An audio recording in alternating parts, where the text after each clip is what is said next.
ямар нэг улс орны санхүүгийн байдлыг их тодорхой илэрхийлэх юм хамгийн чухал баримт бичгэлтэй.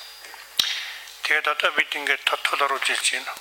2012 он сонгуулийн жил болно. Тэгэхээр хүн болгон сонгуулийн жил болох гэж байна. Энэ тодтолоор ер нь их хэмжээний улс төрийн нэмэлт мөнгө орж ирэх болов. Эсвэл улс төрийн мөнгө орж ирээд энэ манай санхүүгийн байдлыг жаахан бас болонгортуулах болов. Инфляцийг хөргөх болов гэсэн юм хүлээстэл байсан. Яг тэрүүгээр ороод ирж байна л да, хамгийн харамсалтай.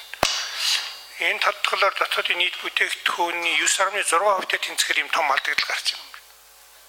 Тэгээ бид нар өөрсдөө саяхан 3 жилийн өмнө Баяцаг сайд өөрөө ярьжсэн төсвийн хүрээний мэдээллийг их хурлаар танилцуулж байхдаа 2011 он төсвийн алдагдал 3 хүртэл буурнаа. Тэрний дараа жилээс тэгээд нэг тэгээд баг нэмэгтэй болоод гарна гэсэн ийм мэдээлэл хийж байсан л да. Тэгэхээр энэ мэдээллийн дагуу ер нь Монголын бүх бизнес хөрөнгө оруулагчид гадаад дотоодын манай хөршүүд манайхтай хийх үйл ажиллагаа төлөвлөгөөгөө ингэж зохицуулж явж байгаа болов уу гэж би бодоод байна. Би бол одоо жишээ нь бизнес юм хөрөнгө оруулагч байсан бол бас энэ чухал баримтыг л мөрдөж дагаж энтэй тохируулж бодлого явуулна л да. Тэгтэл ингээ манайх гинтхэн сонгуулийн өмнө дотоодын нийт бүтээгдэхүүний 9.6-тай тэнцэх ийм том алдагдaltaй төсөв батлаад. Грек улс одоо хамгийн тод жишээ Грек улс л байна шүү. Төсвийн ямар ч сахилгагүй. Дотоодын нийт бүтээгдэхүүний 3-аас илүү хэтрүүлэхгүй гэдэг Европын холбоо бүгдээрээ тохиролцоод гар ивсэх зурчаад явхад 9-10-аар явсаар байгаа л өнөөдөр ийм байдалд ирсэн шүү дээ. Бид нар ингээд хүүхдүүдтэй тийм том хүндрэл проблем үүсгэж үлдэх хэрэг байгаа юм. Бид нар ингээд танах юм бол харин төсвийн алдагдлыг 3 дотроо ацарчих бүрэн болцоо байна шүү дээ.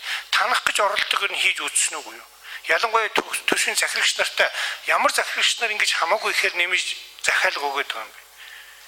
Ингээд нарийн харахаар зэрэг ер нь тэгэл сургууль, эмнэлэг, шал хаалга, солин, цонх, дээвэр солино гэсэн мөнгө асар их юм байх юм шүү дээ. Энэ дотор ч ихэнх нь хөдөө орон нутгийн тендерийн бизнесийн захиалга болчиход байгаа юм биш үү? Би зүгээр энэ төсвийг ахаад танд харах байхгүй юм уу? Энэ чинь арай их муухай дохио бид нар зах зээл рүү өгöd байгаа юм биш үү гэж асуумаар. Хөрөө очин. Бид нар бол 55.5 төгрөгийн бонд гаргахгүй гэж болно. Энэ нэг тал. Нөгөө тал нь бодит эдийн засгаа дэмжих үүднээс энэ жилийн хөрөнгө оруулалтанд тавьсан объектуудыг нэмэхгүйгээр зөвхөн энэ жилдээ хийх хөрөнгө оруулалтуудыг нэмэгдүүлэхэд даруй 200 орчим төгрөг хэрэгтэй болж байна. Дээрээс нь бид нар төсвөө баталсны дараагаар 300 төгрөгийн бонд гаргацсан. Тэгэхээр энийг төсөв дотор оруулахгүй опбаж дээр төсвөөс гадуур байгаа юм бол эдийн засаг доктортой байна гэсэн ийм зарчим руу очиод байгаа. Тэгээд гишүүдийн дэмжлэг авах юм бол их сайн байна. Тэгвэл бид нар бол сонголтоо хийсэн. 2 сонголтын өмнө байж байгаа 4 үндсэн шалтгаанаар тодтол. Сая Баяцаг сайд хэлж байгаа бид нар нэмэлт их үүсвэр орж ирсэн учраас ингээд тодорхой хэмжээгээр хөрөнгө оруулалтын зардлаа нэмлээ гэдэг.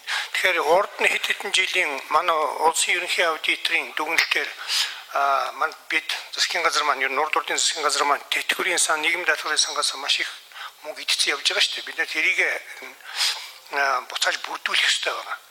Тэгэхээр бид тэрнээс харин тийш нь хөрөнгө хийж иж болдгоо юм уу? Тэр хөрөнгө чинь тэгээ шууд зүгээр алга болчихно гэсэн үг биш шүү дээ. Тэтгэврийн сан даатгалын сангууд маань буцаад одоо ёстой манай санхүүгийн зах зээлийг дэмжиж, бизнесийг дэмжиж, хөрөнгө оруулалтыг дэмжиж явах юм л урт хугацааны сайн мөнгө болов гэж бодоод байх юм. Ингэж богино хугацааны дээвэр шал хаалганы засвар засуулж явах хэрэг байна уу гэсэн юм асуулт.